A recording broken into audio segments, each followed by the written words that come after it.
Assalamualaikum warahmatullahi wabarakatuh. Perkenalkan, nama saya Muhammad Yon Saputra dengan NIM akhir 42022. Di video kali ini saya ingin membahas tentang apa sebenarnya gunanya adanya negara dan bagaimana kehadiran negara itu terasa nyata dalam kehidupan sehari-hari kita. Sebelum masuk ke materinya, kita harus tahu apa itu negara.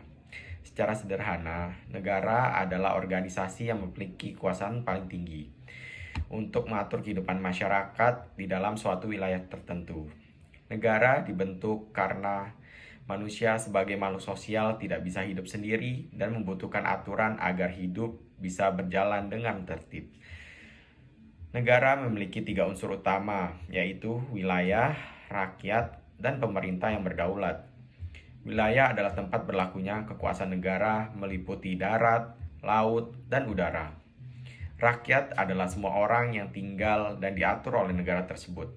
Pemerintah yang berdaulat adalah pihak yang memegang kekuasaan untuk membuat dan menegakkan aturan. Lanjut ke materinya. Dalam kehidupan sehari-hari, kalau kita pikir-pikir, manusia hidup tidak bisa sendiri. Setiap orang punya kepentingan, keinginan, dan cara berpikir yang berbeda-beda. Nah, dari perbedaan inilah yang sering menimbulkan konflik kalau tidak ada yang mengatur. Disinilah negara punya peran penting, yaitu mengatur, melindungi, dan menyeimbangkan kepentingan rakyatnya. Secara sederhana, negara ada supaya kehidupan masyarakat bisa berjalan tertib dan adil. Bayangkan kalau tidak ada negara, setiap orang bisa bertindak sesuka hati. Tidak ada hukum, tidak ada aturan, dan tidak ada yang menegakkan keadilan. Akibatnya, yang kuat akan menindas yang lemah. Sekarang kita lihat contohnya dalam 2 kasus nyata, prostitusi dan penertiban lalu lintas. Yang pertama ada kasus prostitusi. Prostitusi sering dianggap masalah moral dan sosial. Ada yang menganggap itu pilihan hidup, tapi di sisi lain, praktik ini sering memunculkan dampak negatif seperti perdagangan manusia, penyebaran penyakit, dan kerusakan sosial. Nah, disinilah fungsi negara bekerja. Negara membuat aturan, misalnya lewat undang-undang atau perda, untuk mengontrol, membatasi, bahkan menindak praktik prostitusi yang meresahkan masyarakat. Tujuannya bukan hanya menghukum, tapi juga melindungi masyarakat dari dampak buruk serta memberikan solusi sosial dan ekonomi bagi para pelaku agar bisa hidup lebih layak. Contoh kedua ada penertiban lalu lintas.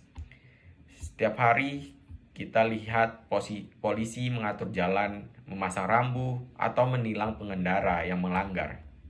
Mungkin terlihat sepele, tapi ini adalah contoh nyata bagaimana negara hadir menjaga ketertiban.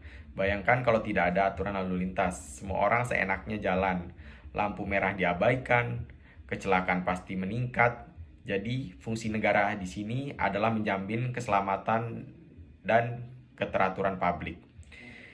Dari 2 contoh tadi dapat kita simpulkan bahwa negara tidak hanya sekedar lembaga politik atau kekuasaan.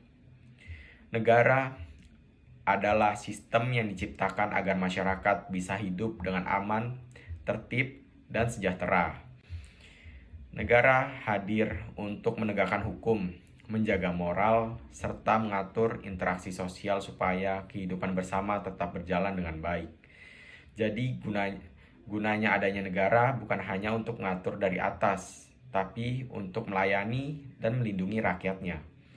Negara kuat karena rakyatnya, dan rakyatnya sejahtera karena negara bekerja sama untuk kepentingan bersama. Terima kasih penjelasan dari saya. Semoga dapat membantu kita semua untuk memahami mengapa keberadaan negara sangat penting dalam kehidupan sehari-hari. Mungkin itu saja yang dapat saya sampaikan. Kurang lebihnya mohon maaf. Assalamualaikum warahmatullahi wabarakatuh.